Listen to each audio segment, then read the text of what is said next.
Am I the a-hole for not helping my fiancé out with his nibblings during a family emergency?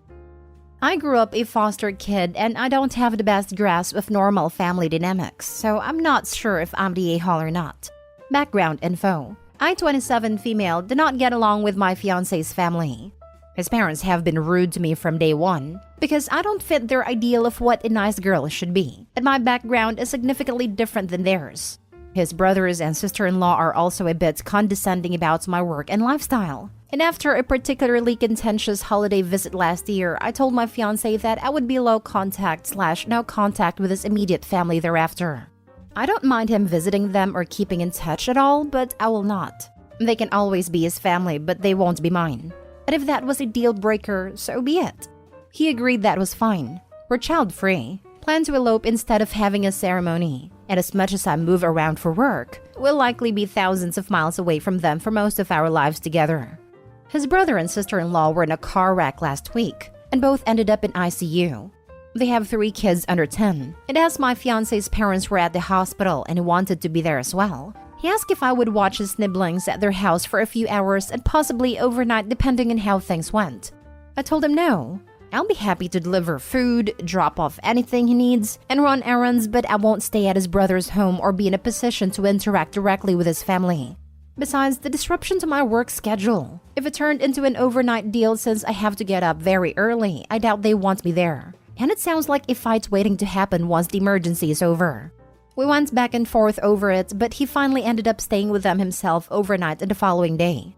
I dropped off clothes and food that night and the next day, but he just took them without speaking. The brother and sister-in-law will be fine, fortunately. And when he got back home, he laid into me about not helping with his nibblings when the situation is so extreme. I told him I did help, just not the way he wanted exactly, and he already knew my boundaries. He said it would have taken the pressure off of him and also been a good olive branch. I told him his family already burned the olive tree, and they don't get to look down on me and still be able to call me in a crisis. Doing the legwork I did was supporting him, and I just really don't care about them anymore beyond him. We're not arguing anymore, but we still disagree. Now for the top comments. Not the a-hole. I'd never take on the liability of looking after kids whose parents hate me. Imagine if one of them gets hurt and they blame you. Hell no. Yeah, that's partially my thinking. I've never had a criminal record and I have a frigging security clearance. But these people still joke about me being a criminal because I was in the foster system. If something goes missing or something happens with one of the kids, or they just decide to find a reason to pick a fight, they'd come straight at me, and I don't want the additional hassle of dealing with that. Not the a-hole, and I don't understand the YTA responses at all. These kids don't even know you. They needed to be with someone to comfort them in this crisis. What you did was actually better for the kids and for you. You draw the line. These people have to have someone else they can call in emergencies, or they've burned all social capital being a-holes to others, just like they are to you. You were absolutely right to maintain your boundaries. Exactly. They wanted a virtual stranger to greet 3 young children at the bus stop and explain to them that their parents are in the ICU? Absolutely insane request, when there were 3 close family members to watch the kids instead. Said like that, it sounds exactly like a bad kidnapping plot. This, as a mom, my main desire would be that someone is taking care and comforting my kids. What I don't need is a ton of people sitting in the hospital waiting room. And I say this having had to spend several nights at a hospital alone while my husband cared for my kids at home. OP is clearly not the person to be comforting kids she barely knows. It needed to be one of the 3 available family members. Not the a-hole, and I'm genuinely surprised by all the people calling you an a-hole. Family aside, I want anyone reading this to ask themselves if they would watch the kids of people that were rude and horrible to you, emergency or not. I can say with absolute certainty that I would laugh at them for even having the audacity to ask. You could have done this favor for your fiancé, but you established very clear boundaries that he agreed to. Definitely not the a-hole, and please ignore the YTA votes. Next story. Am I the a-hole for refusing to give my girlfriend a ring when I proposed? I, 31 male, have been dating my girlfriend, 27 female, for 3 years. She is a great woman, and I just know she is the one, so I recently proposed. I bought her a beautiful diamond ring that she had admired several times. But when I proposed, she took one look at the ring and asked me where the real ring is. I asked what she meant, and she said, "Your mom's ring." My mom passed away just before I met my girlfriend.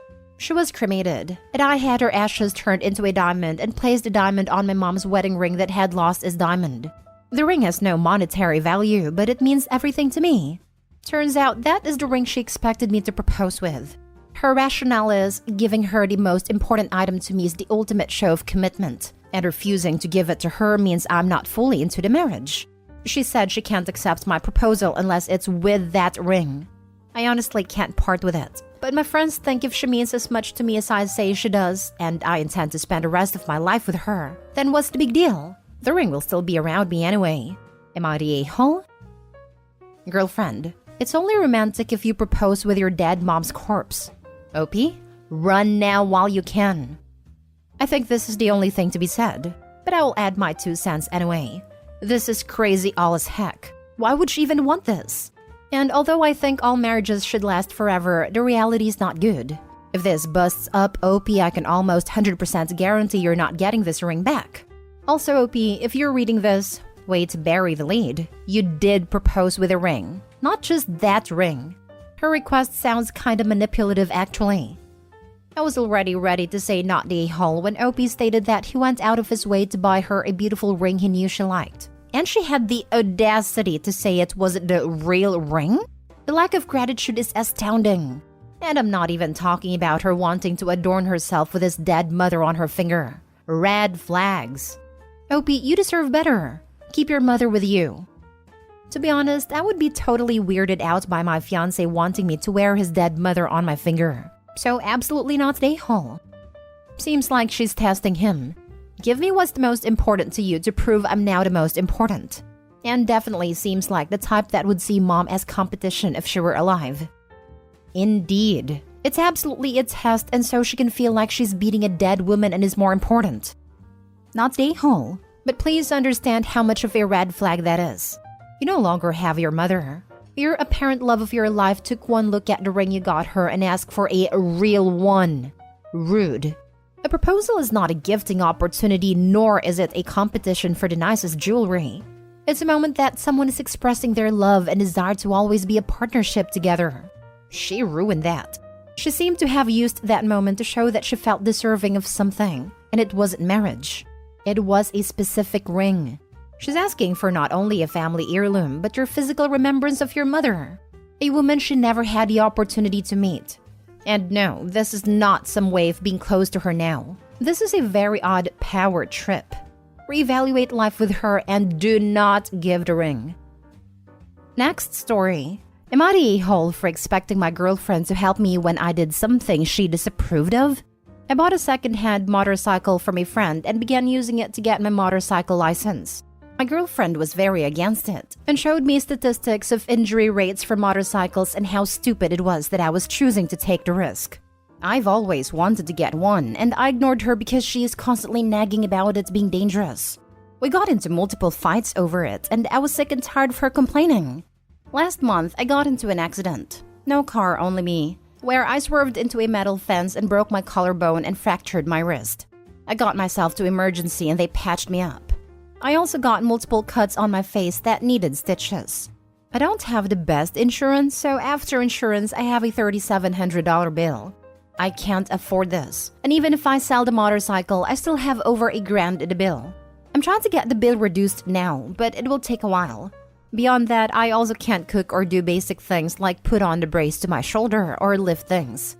I've asked my girlfriend to help me when she comes over to help me, and she's just coldly told me if she helps me, I'll just get back on my motorcycle, which I've already told her I'm trying to sell. And I've called her cold and witchy for refusing to help me with anything because she calls my injuries self-inflicted. She seems like she wouldn't help me if I got sick, because she isn't the least bit sympathetic. I got hurt, but am I the a-hole for expecting any help after she warned me it was dangerous? Now for the top comments. I had this book growing up called King Rollo and a Tree. King Rollo saw this huge tree outside his castle and wanted to climb it. Everyone told him it'd fall, that he'd tear his coat and bump his head. But King Rollo climbed the tree anyway. And he fell, and bumped his head and tore his coat just like everyone said he would. She calls my injuries self-inflicted. Bro, you crashed your motorcycle into a stationary object. Who do you think inflicted your injuries? She seems like she wouldn't help me if I got sick. Has she expressly warned you that your actions are likely to cause you to become sick? I don't see how this is comparable at all. You're the a-hole, King Rolo. Okay, so let me get this straight. Because I had to read your post several times to understand what help you were demanding and not getting from your girlfriend. Here's what you wrote. I still have over $1,000 in the bill. I can't cook or do basic things like put on the brace to my shoulder or lift things. I've asked my girlfriend to help me when she comes over to help me. So, your girlfriend is helping you during your recovery. She comes over to your place to cook for you and help you lift things and put on your shoulder brace. However, are calling her cold and witchy because she refuses to help with anything else, like pay your hospital bill, on top of the care she's already providing for your ungrateful butt. OP, you have some nerve demanding that your girlfriend pay any part of your hospital bill. You should be kissing her feet for cooking for you and tending to you right now, instead of dumping you flat, as you deserve. Hopefully, she is only waiting for you to recover somewhat before she does, in fact, dump you. You're the a-hole. The helping part is unclear to me. When I first read it, I thought that she's not helping him with anything because of refusing to help me with anything. But you bolding when she comes over to help me has me wondering if she is. If she's helping already, even coldly, he's the a-hole for sure. Dude, you're the a-hole. I ride. There are two types of riders. Those that have wiped and those that haven't. Yet. I ride with my safety gear on. Never without insurance on both me and the bike. I've even added Aflac type insurance just in case. You've no business riding without insurance or being safe. She was against it. You belittle her. Then you want her help? Thank you for being responsible. Some people need to start out with mopeds, graduate to scooters, then get a Honda Rebel. You know the OP went straight from not riding to a crotch rocket. The entitlement coming off him is palatable. Now for the last story. Am I the a-hole for telling my husband to get over himself when he started berating me for not picking up his brother's son from school? My husband, 37, took his nephew, 12, in after his dad, my husband's brother, was diagnosed with cancer. He told me that his nephew would be staying with us till his dad completes his chemo treatment. I agreed, although he did not consult me about it first. But I told him that he'll be his responsibility, not mine. He asked me to explain why. And I told him it's because 1, he didn't consult me before taking his nephew in, and 2, I'm not equipped nor experienced in taking care / being committed to childcare. I still have to cook and clean, obviously. He said it was fine and that he'd be taking care of him on his own. The other day, he called me in the afternoon saying he was stuck in a 2-hour meeting and asked if I could go pick his nephew up from school. I said I was having lunch with Mom and discussing family issues. He insisted, but I reminded him that he said he'd be taking care of his nephew, including school pickup / drop off. I suggested he try to get off work or call some family member to go pick him up.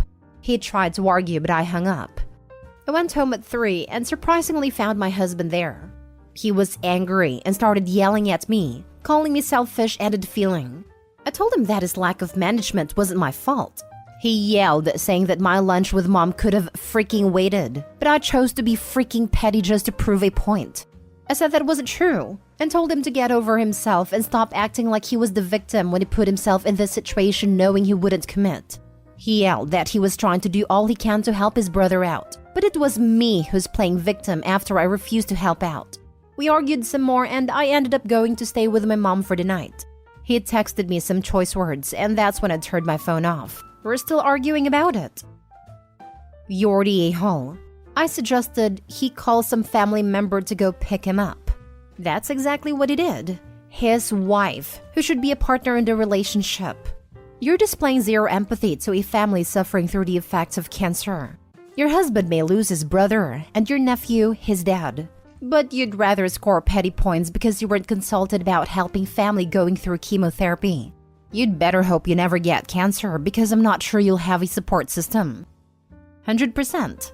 This whole post reads like her husband is her annoying roommate and not actually her husband / partner. Seems like a very individualized situation instead of a partnership. Plus, regardless, how is any of this the nephew's fault? Why take it out on him?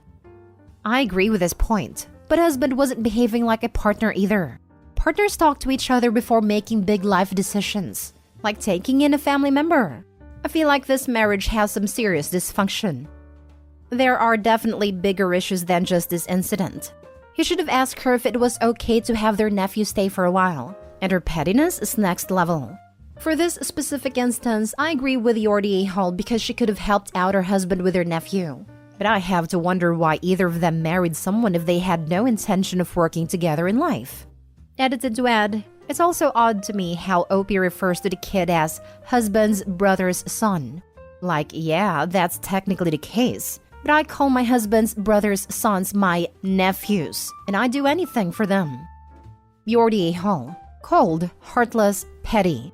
Also, weird that you're married yet you chose to call this child your husband's nephew. And never once do you say our nephew, even though you are his aunt by marriage.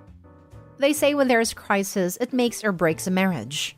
Opie doesn't see her husband's family as hers, so I think pretty soon she will be living the single life. Plenty of time to spend with her mom.